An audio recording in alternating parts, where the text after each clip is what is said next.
La venganza de Ross. Historias reveladas. Verdades que florecen. Mi nombre es Caitlin y acabo de cumplir 27 años hoy. Lo que debería haber sido una feliz celebración en un elegante restaurante de Chicago se convirtió rápidamente en el momento más impactante de mi vida. Mientras mis padres observaban nerviosamente, mi abuelo multimillonario, Walter, que rara vez aparecía en reuniones familiares, sonrió cálidamente y preguntó: ¿Es cómodo el apartamento? Cuando respondí: ¿Qué apartamento?, mis padres literalmente se quedaron congelados en sus asientos. La expresión en el rostro del abuelo cambió instantáneamente mientras se volvía hacia ellos y preguntaba con una voz inquietantemente tranquila: Entonces, ¿dónde fue a parar el dinero? Si estás viendo esto desde cualquier parte del mundo, asegúrate de dar like y suscribirte para escuchar sobre la traición familiar que cambió completamente mi vida y me enseñó en quién podía confiar realmente. Antes de que todo se derrumbara esa noche, yo vivía lo que creía que era una vida normal. Trabajaba como diseñadora gráfica en una pequeña agencia en el centro de Chicago, ganando lo justo para cubrir mis cuentas y, de vez en cuando, darme el gusto de un buen café. Mi apartamento no tenía nada de especial. 2 habitaciones en un edificio un poco deteriorado que compartía con mi compañera de piso, Olivia. El alquiler era alto, incluso dividido entre nosotras, pero así era la vida en la ciudad. Aún así, nuestro lugar tenía carácter, con muebles desparejados que habíamos ido recolectando a lo largo de los años y paredes cubiertas de grabados artísticos y fotografías. A pesar de tener un abuelo multimillonario, estaba orgullosa de salir adelante por mis propios medios. Mis padres, Harold y Dan, llevaban una vida de clase media alta en los suburbios. Tenían una casa de 5 habitaciones con piscina y se daban lujosas vacaciones 2 veces al año. Siempre asumí que les iba bien porque mi padre tenía un puesto alto en una compañía de seguros y mi madre trabajaba en bienes raíces. Nunca ofrecieron ayuda económica, siempre enfatizando la importancia de trabajar por lo que uno quiere.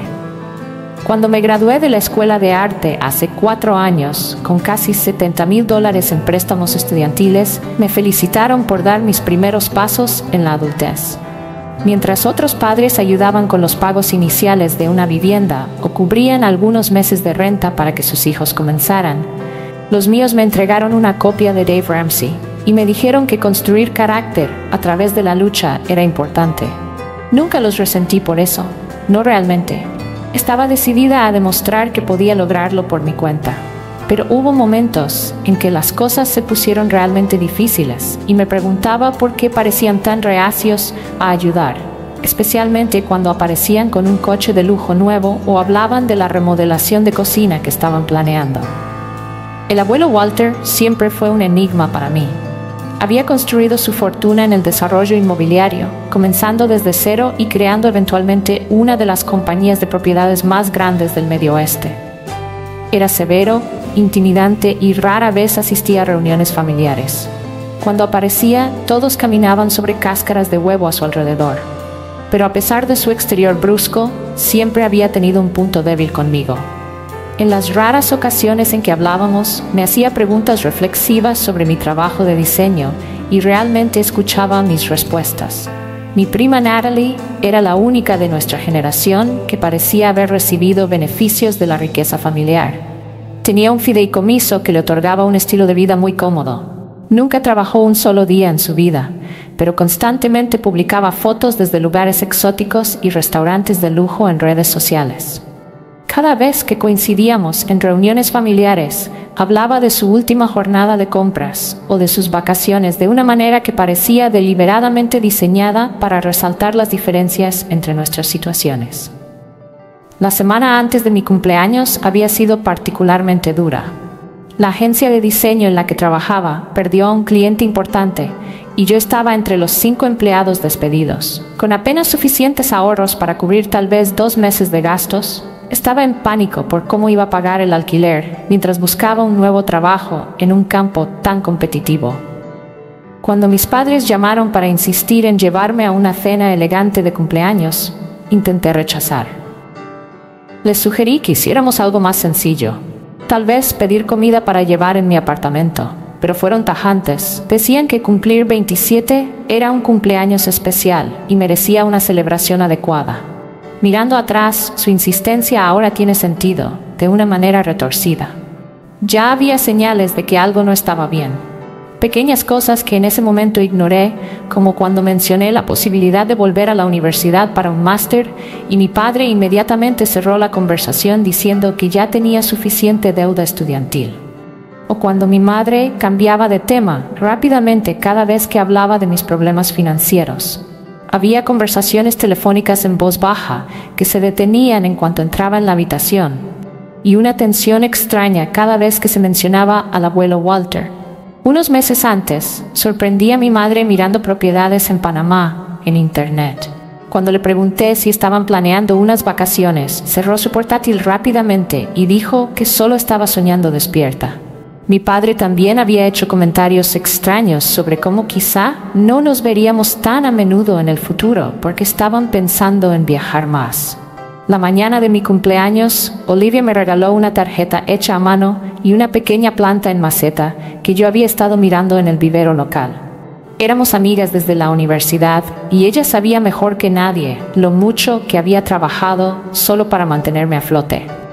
Mientras me preparaba para la cena con mis padres esa noche, ella me ayudó a armar un atuendo que luciera bien, pero que aún encajara dentro de mi limitado guardarropa. Jamás hubiera adivinado que en solo unas horas todo lo que creía saber sobre mi familia se rompería en pedazos, o que las dificultades financieras que había enfrentado durante años eran completamente innecesarias. Mientras me aplicaba el rímel y me ponía mi único par de aretes decentes, no tenía idea de que estaba a punto de descubrir la traición más dolorosa imaginable. El restaurante que mis padres eligieron para mi cena de cumpleaños era uno de esos lugares donde el menú no tiene precios, lo que inmediatamente me hizo sentir incómoda. Candelabros de cristal colgaban del techo y las mesas estaban vestidas con manteles blancos impecables. La anfitriona nos condujo a una mesa en el centro del comedor donde mis padres ya habían dispuesto una botella de champán en hielo. Me sentí fuera de lugar de inmediato con mi sencillo vestido negro y los mismos tacones que había usado en entrevistas de trabajo durante los últimos 3 años. Mi madre estaba envuelta en un conjunto de diseñador que nunca había visto antes, con un collar que probablemente costaba más que mi alquiler. Mi padre llevaba un traje de aspecto costoso con gemelos de oro que brillaban cuando alzaba su vaso de agua. La conversación se sintió forzada desde el principio. Me hacían preguntas superficiales sobre mi búsqueda de trabajo, pero cambiaban de tema cada vez que expresaba una preocupación real. En cambio, dirigían la conversación hacia temas seguros, como una película que habían visto recientemente o actualizaciones sobre parientes lejanos que apenas conocía. Después de pedir, me presentaron sus regalos: una cartera de diseñador y una bufanda que, aunque hermosa, parecían extrañamente modestas, considerando el restaurante que habían elegido. Mientras les agradecía, mi madre comenzó una de sus ya conocidas charlas sobre responsabilidad financiera y la importancia de construir un buen crédito. Estaba a mitad de mi plato principal, asintiendo a otra de las historias universitarias de mi padre, cuando el ambiente en el restaurante cambió de repente. Las personas en las mesas cercanas se enderezaron en sus asientos y el personal se volvió visiblemente más atento. Giré la cabeza para ver qué había causado el cambio y lo vi de inmediato. El abuelo Walter había llegado, acompañado por su asistente Jennifer, una mujer elegante de unos 40 años que rara vez se alejaba más de unos pasos de él. A sus 32 años, Walter aún imponía respeto, alto, erguido y con una abundante cabellera plateada. Llevaba un traje perfectamente hecho a medida que probablemente costaba más que mi salario anual, y su sola presencia atraía la atención sin necesidad de pronunciar una palabra. Mis padres se congelaron a mitad de conversación, sus expresiones cambiando de sorpresa a algo que se parecía más al miedo. Mi padre se levantó rápidamente, casi derramando su vaso de agua en el proceso. «Walter, esto es inesperado», dijo con una voz más aguda de lo normal. «No estábamos seguros de que vinieras». Mi abuelo lo ignoró por completo, enfocando toda su atención en mí. Su expresión severa se suavizó mientras se acercaba a nuestra mesa. «Feliz cumpleaños, Caitlin», dijo, inclinándose para besarme la mejilla. Su colonia olía cara, a cuero y cedro. 27 años. Es difícil creer lo rápido que pasa el tiempo. Gracias, abuelo, respondí, genuinamente conmovida de que lo hubiera recordado. Significa mucho que hayas venido. Él tomó el asiento vacío a mi lado, mientras Jennifer permanecía de pie, tableta en mano, como si estuviera lista para tomar notas en cualquier momento. Quería saber cómo van las cosas, dijo, estudiando mi rostro con unos ojos inteligentes que no se perdían nada. Jennifer me ha dicho que los informes trimestrales de tu cartera de inversiones se ven sólidos. El fideicomiso debería estar funcionando bien en este mercado. Parpadeé confundida. ¿Cartera de inversiones? ¿Fideicomiso? Una ligera arruga apareció entre sus cejas. Sí, el fideicomiso que se estableció cuando naciste. Cumpliste 25 hace 2 años, así que todo debería haber sido transferido a tu control para entonces. Hablaba como si eso fuera de conocimiento común. Mis padres, de repente, parecían muy interesados en sus platos. Los nudillos de mi madre se habían puesto blancos alrededor de su tenedor. Creo que debe de haber una confusión, dije lentamente, mirando entre mi abuelo y mis padres. Yo no tengo ningún fideicomiso. La expresión de Walter no cambió, pero algo en sus ojos se endureció. Claro que lo tienes. Tus primos también, aunque el tuyo era el mayor. 5 millones inicialmente, más el crecimiento, administrado por tus padres hasta tu cumpleaños número 25, cuando el control debía transferirse a ti. El restaurante a nuestro alrededor pareció desvanecerse mientras yo luchaba por procesar lo que estaba diciendo. 5 millones de dólares, un fideicomiso del que nunca supe nada. No tenía sentido. ¿Y el apartamento en Gold Coast?, continuó Walter, con la voz agradable pero con los ojos fijos ahora en mis padres. ¿Es cómodo? Seleccioné ese edificio específicamente por la seguridad y las vistas al lago. ¿Qué apartamento?, pregunté, mi voz apenas por encima de un susurro. El silencio que siguió fue ensordecedor. Mi padre se había puesto pálido y mi madre parecía a punto de vomitar. La expresión de Walter permanecía tranquila, pero había en él una quietud peligrosa, como el momento antes de que estalle una tormenta. «No sabes sobre el apartamento», dijo. No era una pregunta. El departamento de 2 habitaciones en la esquina del Lakeside Tower, comprado hace 2 años como regalo por tu 25 cumpleaños. Negué lentamente con la cabeza, mi mente corriendo para dar sentido a lo que estaba sucediendo. Walter se volvió hacia mis padres con una lentitud deliberada, su voz bajando a un tono tan tranquilo que resultaba más aterrador que si hubiera gritado. Entonces, ¿dónde fue a parar el dinero? Mi padre comenzó a hablar con un temblor en la voz. Walter, ha habido un malentendido. Podemos explicarlo todo. Eso espero sinceramente, respondió mi abuelo con un tono que dejaba claro que no creía que existiera explicación alguna que lo satisficiera. Jennifer, por favor llama a Stanley y dile que nos encuentre aquí de inmediato. Ya lo hice, señor, contestó Jennifer con eficacia. Estaba en una cena cerca y debería llegar en 10 minutos. También me puse en contacto con seguridad en la oficina para que saquen todos los registros financieros relevantes. Los demás comensales nos miraban abiertamente ahora. El drama en nuestra mesa parecía más interesante que sus costosas comidas. Un camarero rondaba cerca, inseguro de si debía acercarse. Mi madre extendió la mano hacia la mía, pero la retiré de inmediato, con una sensación de náusea creciendo en el estómago. Caitlin, cariño, esta no era la manera en que queríamos contártelo. ¿Contarme qué?, exigí, mi voz alzándose a pesar de mis esfuerzos por mantener la calma. ¿Que tengo un fideicomiso y un apartamento de los que nunca supe nada? ¿O que de alguna manera me los ocultaron? Mi padre lanzó miradas nerviosas alrededor, incómodo con los otros comensales escuchando. Este no es el lugar para discutir asuntos familiares. Estoy de acuerdo, dijo Walter fríamente. Jennifer, por favor organiza una sala privada. Luego se volvió hacia mí, suavizando apenas su expresión. Caitlin, te prometo que esta noche tendrás respuestas. Todas. Mientras Jennifer hablaba discretamente con el gerente del restaurante, me quedé sentada en un silencio aturdido, tratando de reconciliar los años de luchas financieras con lo que acababa de descubrir. ¿Por qué mis padres me ocultarían esto? ¿Qué habían hecho con el dinero que supuestamente era mío? ¿Y cómo podría volver a confiar en ellos alguna vez? La sala privada que nos proporcionó el restaurante tenía paneles de madera oscura y una mesa larga que podía sentar a 12 personas. lo que hacía que nuestro pequeño grupo pareciera aún más aislado.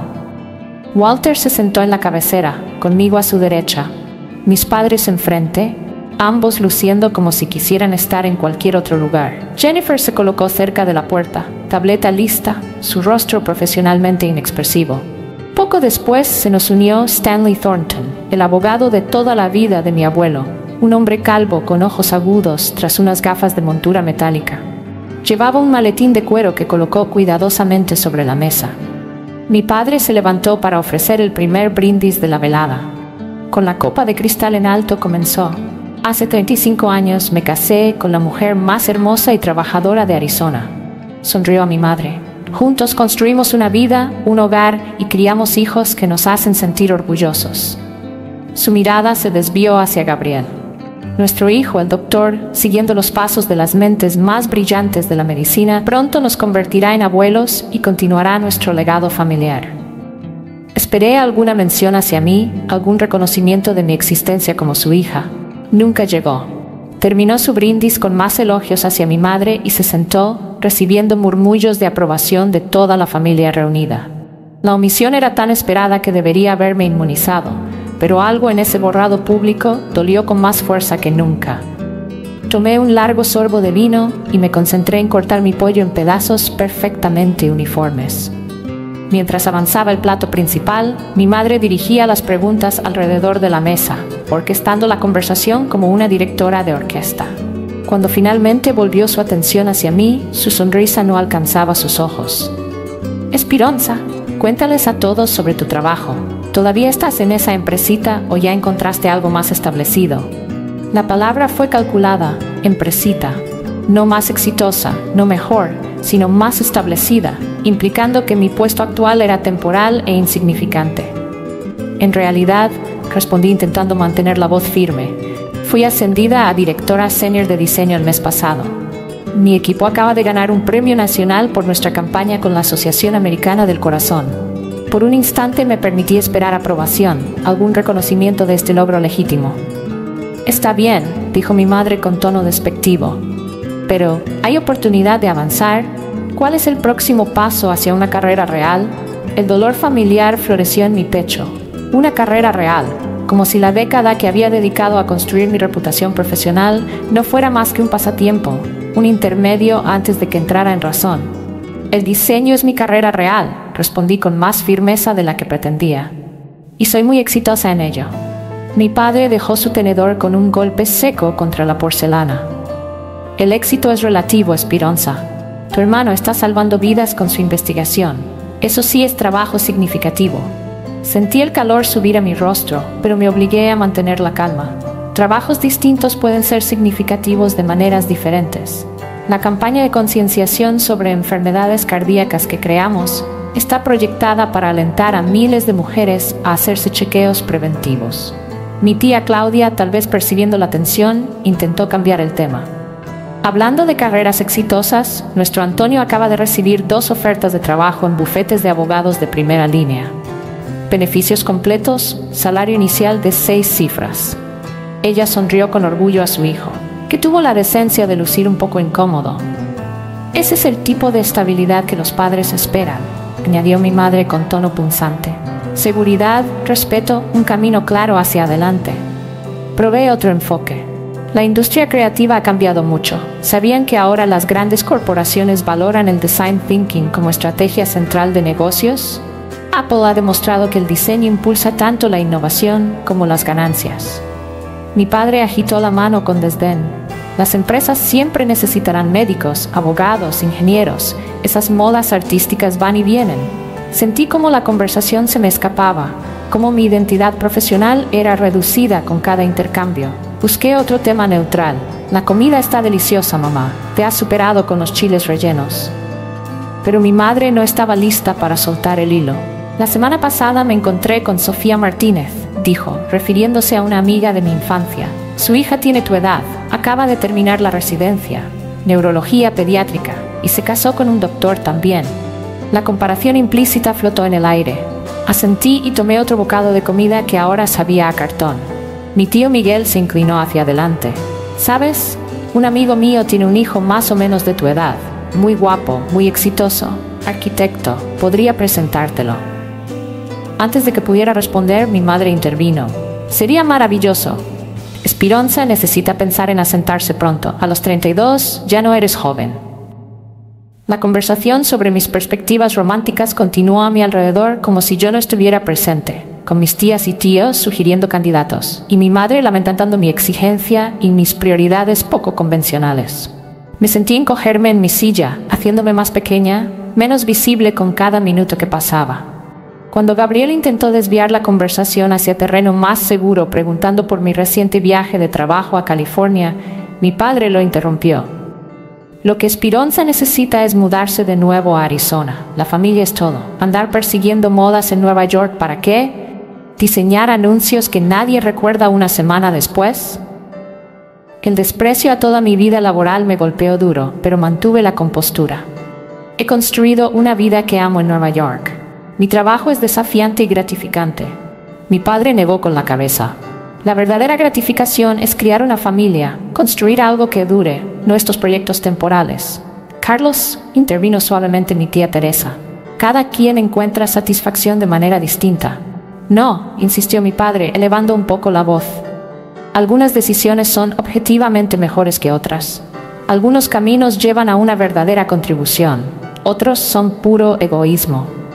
La mesa cayó en un silencio incómodo. Clavé la mirada en mi plato, rogándome no llorar, no mostrar cuánto me herían sus palabras. Mi madre, tal vez sintiendo que la tensión había llegado demasiado lejos, intentó suavizar. Lo que tu padre quiere decir es que queremos seguridad para ti. Sacrificamos todo para darte oportunidades y a veces tememos que estés desperdiciando tu potencial. Desperdiciando tu potencial. La frase que me había perseguido desde la infancia, la cuchilla sutil que había torcido en mi corazón por décadas. No estoy desperdiciando nada, dije en voz baja. Estoy usando mis talentos en maneras que tienen sentido para mí. Mi padre empujó un poco hacia atrás su silla, un gesto que reconocí de niña como señal de advertencia de su frustración. Si te hubieras convertido en doctora como esperábamos, como tu hermano, entenderías lo que es un impacto real. Hizo una pausa, su voz cargada con décadas de decepción contenida. A veces pienso que nos enfocamos demasiado en Gabriel y no lo suficiente en corregir tu camino. La sala pareció detenerse. Mi madre colocó una mano en su brazo, pero él continuó. A veces desearíamos que nunca hubieras nacido. Así no tendríamos que ver tanto potencial tirado a la basura. Las palabras cayeron como piedras en un lago en calma, enviando ondas de shock por toda la mesa.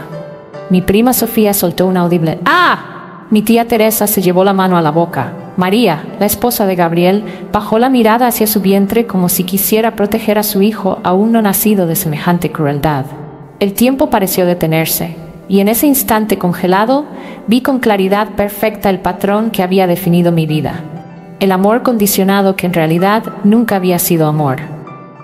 ¿Dónde está el dinero ahora?, preguntó Walter, con una voz tranquila que ocultaba la furia evidente en sus ojos. Mi padre bajó la mirada hacia sus manos. Parte se usó para pagar la hipoteca, otra para coches, renovaciones de la casa, inversiones en el negocio inmobiliario de Diane, vacaciones, agregó mi madre en voz baja, y la casa en Florida. Los recuerdos me golpearon, dolorosos bajo esta nueva luz. Mis padres negándose a ayudarme con el depósito de seguridad para mi primer apartamento después de la universidad, diciéndome que la carga de mis préstamos estudiantiles era buena para forjar carácter cuando yo les expresaba mi ansiedad por los pagos. Mi madre presumiendo su nuevo Mercedes mientras yo tomaba el autobús para ir a trabajar porque no podía permitirme un coche. Todo mientras ellos tenían acceso a millones de dólares que me correspondían. Me dejaron luchar, dije, con la voz apenas por encima de un susurro. Todos esos años, todas esas noches sin dormir, preocupada por el dinero. Me vieron trabajar en 2 empleos durante la universidad. Vieron lo estresada que estaba cuando me despidieron la semana pasada. Mi voz se volvió más fuerte con la ira. Y tuvieron mi dinero todo el tiempo. Vivían de mi fideicomiso mientras me hacían creer que estaba sola. No fue así, insistió mi madre, ahora con lágrimas corriendo por su rostro. Siempre pensamos devolverlo. Las cosas simplemente se salieron de control. ¿Se salieron de control?, repetí incrédula. Me robaron casi $8 millones. Walter colocó una mano firme sobre mi brazo. Jennifer, por favor llama al detective Ramírez. Creo que aún está en la unidad de delitos financieros. Walter, no, exclamó mi padre. No hay necesidad de involucrar a la policía. Esto es un asunto de familia. El robo es un asunto criminal, replicó Walter con frialdad, especialmente a esta escala. Por favor, suplicó mi madre, podemos arreglar esto. Venderemos la casa, los autos, lo devolveremos todo. Walter me miró directamente. Caitlin, en última instancia, es tu decisión. Ellos te robaron. Denunciar o no, es tu elección. Miré a mis padres, las personas en quienes había confiado ciegamente toda mi vida. El shock estaba dando paso a una sensación profunda de traición que sabía que nunca sanaría del todo. Necesito tiempo para pensar, logré decir. No puedo procesar todo esto ahora. Walter asintió. Una petición razonable. Se volvió hacia Stanley. Mientras tanto, quiero que congelen todos sus activos. Nada se mueve sin mi aprobación. Y quiero una auditoría forense completa de cada centavo que salió de ese fideicomiso. Ya iniciado, dijo Jennifer desde su puesto junto a la puerta. El equipo trabajará toda la noche si es necesario. ¿Y el apartamento?, preguntó Stanley. Que cambien las cerraduras de inmediato, ordenó Walter. Nuevas llaves, solo para Caitlin. Mi padre hizo un último intento desesperado. Walter, sé razonable. ¿Dónde se supone que iremos? Mi abuelo lo fulminó con la mirada, una que podría haber congelado el fuego. Tienen una casa de 5 habitaciones comprada con dinero robado. Disfrútenla mientras puedan. La unidad de fraude inmobiliario estará particularmente interesada en cómo una propiedad adquirida con fondos del fideicomiso terminó a su nombre. El gerente del restaurante golpeó tímidamente la puerta, asomando la cabeza para preguntar si necesitábamos algo más. Solo la cuenta, dijo Walter con desdén. Hemos terminado aquí. Cuando el gerente se retiró, miré alrededor de la mesa a estas personas que eran mi familia, preguntándome cómo nunca había visto la verdad antes. Mis padres, incapaces de mirarme a los ojos. Mi abuelo, firme como una roca a mi lado. Jennifer y Stanley, eficientes y profesionales en medio de esta implosión familiar. Nada volvería a ser igual después de esa noche. Los cimientos de mi vida habían sido revelados como mentiras, y no tenía idea de qué quedaría en pie cuando el polvo se asentara. El viaje de regreso a casa fue silencioso y sofocante. Rechacé la oferta de Walter de quedarme en una de sus propiedades. Necesitaba la familiaridad de mi propio apartamento, por deteriorado que estuviera. Mientras el taxi se alejaba de la acera, vi a mis padres de pie, congelados en la acera frente al restaurante, de repente pequeños y envejecidos bajo la dura luz de la calle. Cuando crucé la puerta de mi apartamento, Olivia me miró el rostro y supo de inmediato que algo andaba terriblemente mal. Me guió hasta el sofá, me envolvió en una manta y esperó pacientemente mientras yo luchaba por encontrar palabras. Mis padres me robaron $8 millones, dije al fin. Las palabras sonaban absurdas, incluso al salir de mi boca. Le conté todo. La historia saliendo en fragmentos desordenados, el fideicomiso del que nunca supe, el apartamento que se suponía que debía ser mío, los años de lucha financiera que habían sido completamente innecesarios. Mientras hablaba, el shock dio paso a una ira profunda como nunca había sentido antes. El año pasado solicité cupones de alimentos, dije, con la voz quebrada. Estaba comiendo ramen 4 noches a la semana para ahorrar dinero, y ellos estaban usando mi fideicomiso para remodelar su cocina y comprar autos de lujo. Olivia me apretó la mano con fuerza mientras yo pasaba del shock a la rabia y al dolor. En algún momento, preparó té que quedó frío sobre la mesa de centro. Mi teléfono vibraba constantemente con mensajes y llamadas de mis padres, que ignoré. La única respuesta que envié fue al mensaje de Walter, confirmando que estaba a salvo y preguntando si necesitaba algo. A la mañana siguiente, Jennifer llamó con actualizaciones. El equipo legal de Walter se movía rápidamente. Ya habían confirmado que la casa en Florida, la residencia principal de mis padres y ambos vehículos habían sido comprados con dinero de mi fideicomiso. Un contador forense estaba rastreando cada retiro y transferencia. Los hallazgos preliminares indican que aproximadamente $300,000 permanecen del fideicomiso original, explicó Jennifer con su habitual eficiencia. La mayor parte del dinero se destinó a compras inmobiliarias, artículos de lujo y algunas inversiones de alto riesgo que no funcionaron bien. Los días siguientes pasaron como en una niebla. Pedí una baja por enfermedad en mi búsqueda de trabajo, incapaz de concentrarme en otra cosa que no fuera la crisis inmediata. Walter enviaba un coche cada día para llevarme a reuniones con abogados, asesores financieros y, eventualmente, una terapeuta especializada en traumas familiares. Una semana después de mi cumpleaños, supimos que mis padres habían comprado boletos de avión a Panamá 3 días antes de la cena. Habían estado planeando dejar el país inmediatamente después de la celebración, aparentemente al darse cuenta de que Walter podía descubrir su engaño en cualquier momento. La única razón por la que no habían huido todavía era que necesitaban mantener las apariencias hasta después de mi cumpleaños, al que sabían que Walter podría asistir. La familia extendida se fracturó en líneas predecibles. Los hermanos de mi padre lo defendieron, sugiriendo que Walter estaba reaccionando de manera exagerada a lo que solo era una mala gestión financiera. El lado de mi madre estaba más dividido. Su hermana me llamó directamente para disculparse por lo que su hermana había hecho. La aliada más sorprendente resultó ser mi prima Natalie. Se presentó en mi apartamento sin previo aviso una tarde, luciendo inusualmente apagada. Siempre me pregunté por qué el tío Harold y la tía Diane vivían tan bien cuando papá decía que nuestros fideicomisos eran básicamente del mismo tamaño, admitió, sentada incómoda en mi sofá gastado. Supongo que ahora lo sabemos. Resultó que el fideicomiso de Natalie había sido administrado correctamente, pero era mucho más pequeño que el mío. Ella había sido cuidadosa con su dinero, haciéndolo rendir, mientras exhibía un estilo de vida que en redes sociales parecía más lujoso de lo que realmente era. Siempre tuve celos de lo unida que parecías con tus padres, confesó. Los míos siempre fueron honestos sobre el dinero, pero nunca estuvieron realmente ahí para mí emocionalmente. Yo pensaba que tú tenías ambos, unos padres amorosos y que eras modesta sobre tu riqueza. Nunca imaginé que te estuvieran robando. Aquella conversación fue el inicio de una amistad inesperada con mi prima, un pequeño rayo de luz en la oscuridad que envolvía mi vida. Los procesos legales avanzaban implacablemente. El equipo de Walter descubrió que solo quedaban unos $300,000 de mi fideicomiso original. El resto había sido gastado en el estilo de vida lujoso de mis padres o perdido en malas inversiones. La casa en Florida y su residencia principal fueron embargadas, ya que habían sido compradas directamente con dinero del fideicomiso. Los coches, el yate que mi padre casi nunca usaba, la extensa colección de joyas de mi madre. Todo fue documentado y evaluado para una posible recuperación. A lo largo de todo esto, mis padres continuaron con sus desesperados intentos de contactarme.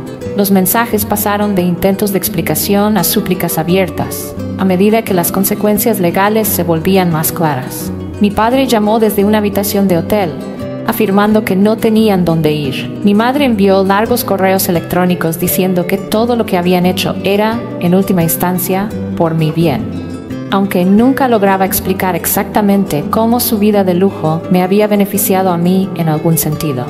Los medios se enteraron de la historia. Eventualmente, una publicación de negocios sacó un pequeño artículo sobre la disputa financiera de la familia Harrington. Aunque no mencionaban mi nombre, el artículo insinuaba una malversación significativa de los activos del fideicomiso por parte de familiares cercanos. Eliminé todas mis cuentas de redes sociales, incapaz temporalmente de enfrentar preguntas de conocidos que podrían atar cabos. La peor parte era la sensación constante de culpa que me roía, a pesar de ser la víctima. ¿De algún modo los había llevado yo a esto? ¿Debería haber notado que algo estaba mal? ¿Estaba exagerando al permitir que el equipo legal de Walter los persiguiera tan agresivamente? La terapeuta que Walter había contratado para mí explicó que esta era una respuesta común en víctimas de traición familiar. Pero entender la psicología no hacía que las emociones fueran menos reales. Después de 3 semanas de reuniones legales y tormento emocional, Walter me invitó a cenar a su ático. El espacio era sorprendentemente cálido y cómodo, a pesar de su lujo evidente. Preparó las bebidas él mismo, despidiendo al personal para darnos privacidad. «Quiero que sepas que nada de esto es tu culpa», me dijo mirándome directamente. «Tus padres tomaron sus decisiones. Traicionaron no solo a ti, sino la confianza que yo deposité en ellos. Sigo pensando que debí haberlo sabido», admití. Había señales. No tenías razón para sospechar de tus propios padres, replicó Walter con firmeza, especialmente cuando ni siquiera sabías que existía el dinero. Aquella noche me mostró fotografías que nunca había visto. Mi abuela, que murió cuando yo era demasiado joven para recordarla. Walter de joven construyendo su primer proyecto inmobiliario. Mi madre de niña, sentada sobre sus hombros en un parque. La familia es complicada, dijo con una voz más suave de lo que jamás le había escuchado. Tu abuela y yo no siempre coincidimos en cómo criar a tu madre. Yo era demasiado estricto, demasiado enfocado en construir el negocio. Tal vez, si hubiera sido diferente, tu madre habría desarrollado una relación más sana con el dinero. Era lo más cercano a la vulnerabilidad que había visto en mi abuelo. Me ayudó a comprender que la traición tenía capas más profundas que mi propio dolor. Mis padres no solo me habían robado a mí, también habían traicionado al padre que intentó asegurar el futuro de su nieta. Un mes después de mi cumpleaños, acepté finalmente reunirme con mis padres en una mediación legal. Allí firmaron documento tras documento transfiriendo activos, aceptando el plan de restitución y enfrentando al fin las consecuencias de sus actos. Al final del día, yo era la propietaria legal de la casa en Florida, que sería vendida, y de otros bienes recuperados para liquidación. Pese a todo, cuando quedamos solos, les hice la única pregunta que ardía en mi interior. ¿Por qué? Mi madre me tomó la mano y esta vez no la aparté. Nos dejamos atrapar por un estilo de vida que realmente no podíamos pagar. Tu padre hizo malas inversiones y siempre intentábamos ponernos al día, mantener las apariencias. Cuando tuvimos acceso a tu fideicomiso, pareció la solución fácil, solo un poco para salir adelante. Pero nunca se detuvo. Mi padre bajó la cabeza avergonzado. Fab, tenemos un problema con el dinero, con el gasto, con el estatus. Necesitamos ayuda profesional.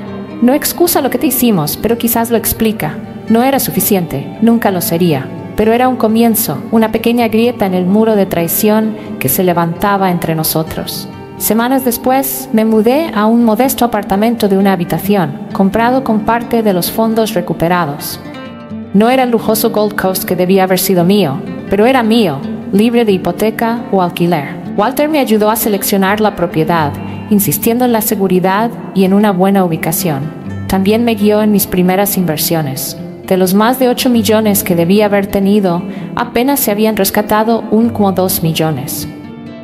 Aún así, era suficiente para cambiar mi vida. Encontré un nuevo trabajo en una firma de diseño respetada, con mejores oportunidades que las que había tenido antes. Inicié además un pequeño programa de mentoría para jóvenes diseñadores sin recursos, financiado con parte de mis fondos. Era mi manera de transformar el dolor en algo positivo. Mi relación con Walter se hizo más cercana que nunca. También con mi prima Natalie, que se convirtió en amiga y socia en mi pequeño negocio paralelo. Incluso mi vida personal comenzó a sanar. Thomas, un viejo amigo de la universidad, volvió a aparecer, y nuestra relación creció en honestidad y apoyo mutuo.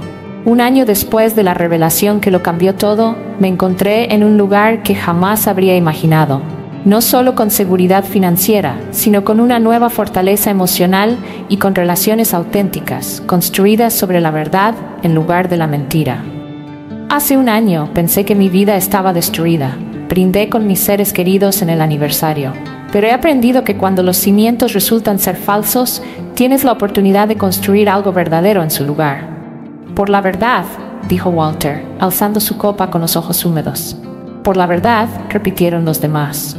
Esa noche comprendí mi mayor lección. La riqueza puede dar seguridad, pero la confianza, la autenticidad y el respeto propio son las monedas más valiosas de todas. La traición siempre sería parte de mi historia, pero no sería la que me definiera. Sería simplemente el capítulo que me obligó a tomar el control de mi vida y escribir el resto con intención y autenticidad.